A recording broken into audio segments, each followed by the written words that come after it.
Hello students, तो आज हम समझेंगे यूनिटरी मेथड। चैप्टर 4 है आपका। इसे हिंदी में कहते हैं एकीक नियम। हिंदी में इसे कहा जाता है एकीक नियम, मतलब एक का नियम। मतलब किसी चीज के बारे में आप एक का पता होगा तो बहुत सारे का आप ऑटोमेटिकली पता लगा सकते हो। एग्जाम्पल के लिए देखो, 1 पेन का प्राइस है 5 रुपए, 1 पेंसिल का प्राइस है 2 रुपीज। मतलब एक पेन आपका आता है 5 रुपए का, एक पेंसिल आता है आपका 2 रुपए का। तो क्वेश्चन आपसे पूछ दिया कि 10 पेन कितने का आएगा। एक पेन का प्राइस आपको पता है 5 रुपए है, तो हम क्या करेंगे, एक पेन के प्राइस से इसको मल्टीप्लाई कर देंगे। तो 10 इंटू 5 कितना हो जाएगा, 50। तो 50 रुपए में कितने पेन आ जाएंगे, 10 पेन आ जाएंगे। ठीक, सेम पेंसिल के लिए भी है। यहाँ पे मैं अगर कर दूं, यहाँ पे अगर मैं कर देता हूँ 9 पेंसिल, तो 9 पेंसिल का प्राइस क्या हो जाएगा, 9 इंटू 2 18 रुपीज। ठीक, तो इसी को ही बोलते हैं यूनिटरी मेथड। मतलब किसी भी प्राइस को अगर आप एक के लिए कैलकुलेट कर सकते हो तो बहुत सारे के लिए भी कैलकुलेट कर सकते हो। ठीक, अब इसके क्वेश्चंस भी देखेंगे, उसमें हमको और अच्छे से समझ में आएगा। उससे पहले एक और चीज समझना हमको जरूरी है, वो है 2 सैंबल। ये मैं बड़ा बड़ा बना रहा हूँ, बट इतना बड़ा बड़ा नहीं होगा। ठीक है, छोटा छोटा सैंबल रहता है, बट मैं आपको समझाने के लिए बड़ा बड़ा बना दे रहा हूँ। एक सैंबल ये होता है, इसको हम लोग बोलते हैं सिंस। हिंदी में इसी को ही बोल देते हैं चूंकि। ठीक है, और एक सैंबल होता है इसका उल्टा। ठीक है, इतना बड़ा बड़ा नहीं बनाते हैं, बट आपको अच्छे से दिखेगा बोल के मैं बना दे रहा हूं। इसको बोलते हैं देयरफॉर, और हिंदी में कहते हैं इसलिए। तो ये वाला जो साइन आप देख रहे हो, इसको बोलते हैं सिंस या चूंकि, और इसको बोलते हैं देयरफॉर या इसलिए। तो इसका प्रयोग कैसे होगा, जैसे यहां पे मैंने बोला था ना, चूंकि या सिंस 1 पेन का प्राइस इज 5 रुपीज, देयरफॉर, तो यहां पे क्या आ जाता, देयरफॉर। ठीक, वैसे यहाँ पे भी आएगा, चूंकि या फिर सिंस 1 पेंसिल का प्राइस 2 रुपीज, देयरफॉर 9 पेंसिल का प्राइस है 18 रुपए। तो ये यूज होगा आपके इस पूरे चैप्टर में। ठीक है, बहुत छोटा चैप्टर है, जल्दी से इसके 2-3 क्वेश्चंस देखते हैं, फिर ये फिनिश हो जाएगा।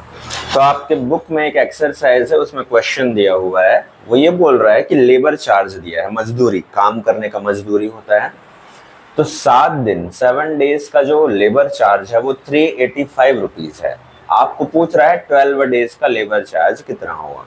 तो हम क्या यूज करेंगे, यूनिटरी मेथड। तो यूनिटरी मेथड में हम बेसिकली ये निकालेंगे कि 7 दिन का हमको दिया है तो एक दिन का कितना होगा। तो हम यहाँ पे निकालेंगे चूंकि, यानी कि since 7 days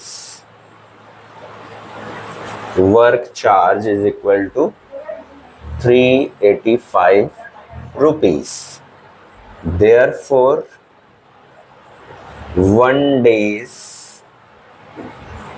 work labour charge कितना हो जाएगा, 385 को हम डिवाइड कर देंगे 7 से, ये तो हमको पता ही है। तो इसको डिवाइड करने के बाद क्या आ जाएगा आंसर, 7 5 जा 35। यहाँ पे आप डिवाइड कर सकते हो, जिसको नहीं आता होगा।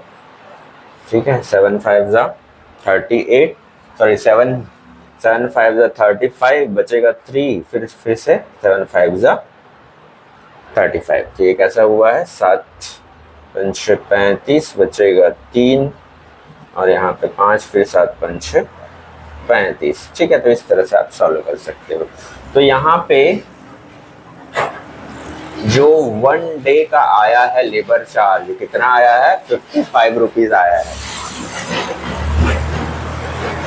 तो अगर हमको ये पता चल गया है कि 1 डे का 55 रुपीज है, सो देयरफॉर क्या हो जाएगा, फिर से देयरफॉर क्या आ जाएगा, जो हमको पूछा था 12 डेज का, तो 12 डेज का कितना आ जाएगा, 12 से मल्टीप्लाई कर दो एक दिन का, तो 55 रुपीज़। तो कितना हो जाएगा, इन दोनों को मल्टीप्लाई कर लो, फिर यहाँ पे डायरेक्ट आप आंसर लिख सकते हो। ठीक है, तो मैं यहाँ पे साइड में मल्टीप्लाई कर दे रहा हूँ 12 इंटू 55। तो देखो 5 2 जा 10, तो 5 1 जा 5 और 1 6, फिर 5 2 जा 10, फिर से वही, फिर ये हो गया 0, ये हो गया 6 और ये हो गया 6। तो आंसर कितना आया, 660 रुपीज़। तो लास्ट में आप आंसर क्या लिख सकते हो, 12 days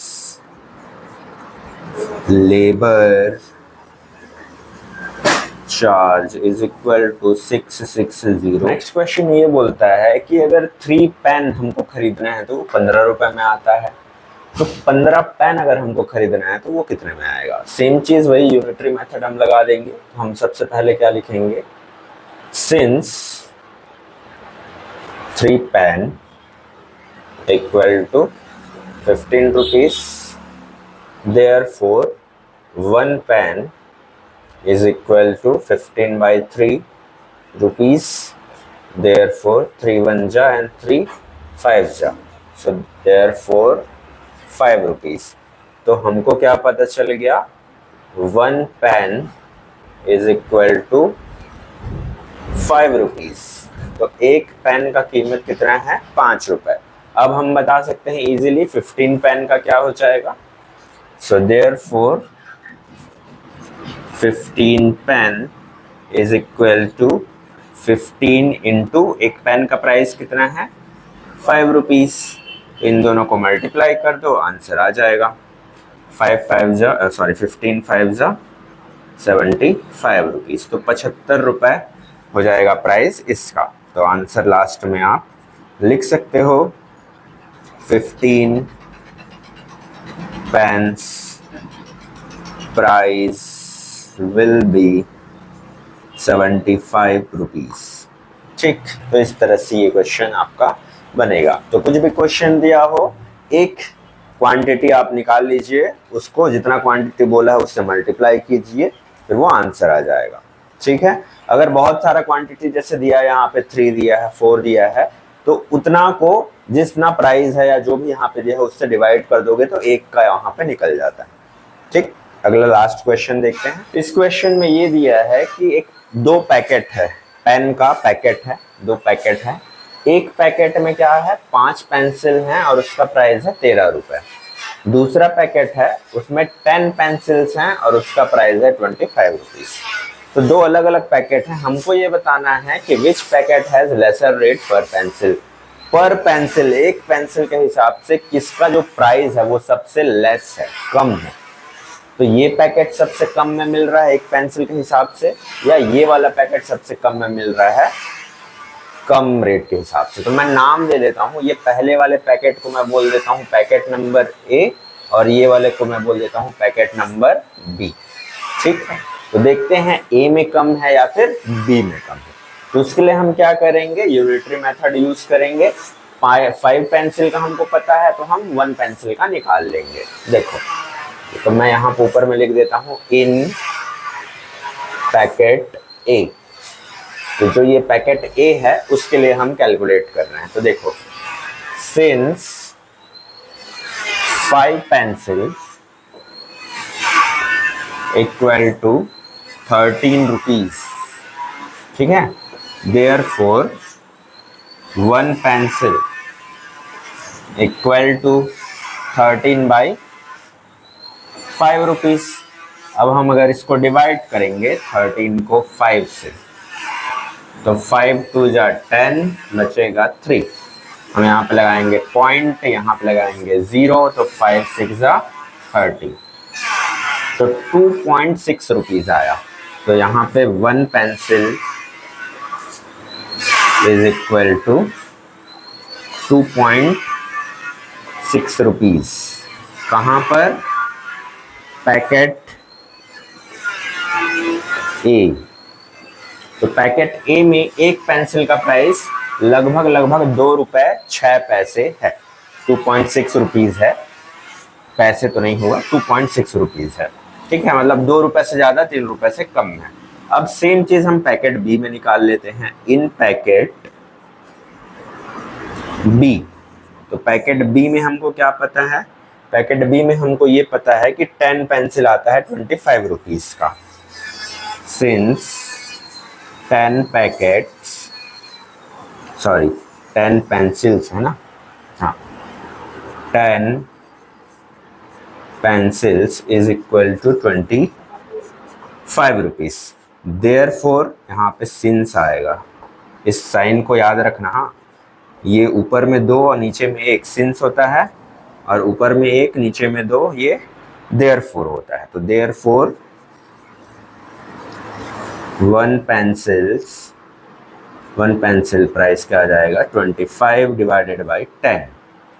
तो क्या हो जाएगा 5 2 जा 10, 5 5 जा 25, तो 5/2 आया। तो ये आ जाएगा आपका आंसर। यहाँ पे 2 है, यहाँ पे 5 है, डिवाइड करो 2 2 जा 4, बचेगा 1, यहाँ पे पॉइंट लगाओगे, यहाँ पे 0 लगाओगे, तो 2 5 जा 10, तो ये आया 2.5। तो बहुत ही करीबी है इनका रेट, बट पैकेट बी का कम है, 2.5 रुपीज 1 पेंसिल। ये किसका आया, पैकेट बी का आया, पैकेट बी का। तो ध्यान से देखो, पैकेट ए का कितना है 2.6, पैकेट बी का कितना है 2.5 रुपीज। तो 0.1, तो 0.1 कौन ज्यादा है, ए, कौन कम है, बी। तो हमारा आंसर क्या हो जाएगा, यहाँ पे पूछा था ना कौन सा पैकेट हैज लेसर रेट, तो हमारा आंसर क्या आ जाएगा, packet B. Packet B has lesser rate per pencil. कितना है वो lesser rate per pencil, 2.5 rupees per pencil. एक पेंसिल का कीमत कितना है, 2.5 रुपए। ठीक, तो इसी तरह से आपके सारे क्वेश्चंस बनेंगे यूनिटरी मेथड्स के। जल्दी ही हम मिलेंगे नेक्स्ट वीडियो में। वीडियो अगर आपको पसंद आया तो लाइक कीजिए, शेयर कीजिए अपने दोस्तों के साथ में। अगर आप इस चैनल पे नए हैं तो सब्सक्राइब करना मत भूलिएगा। मिलते हैं जल्दी नेक्स्ट वीडियो में।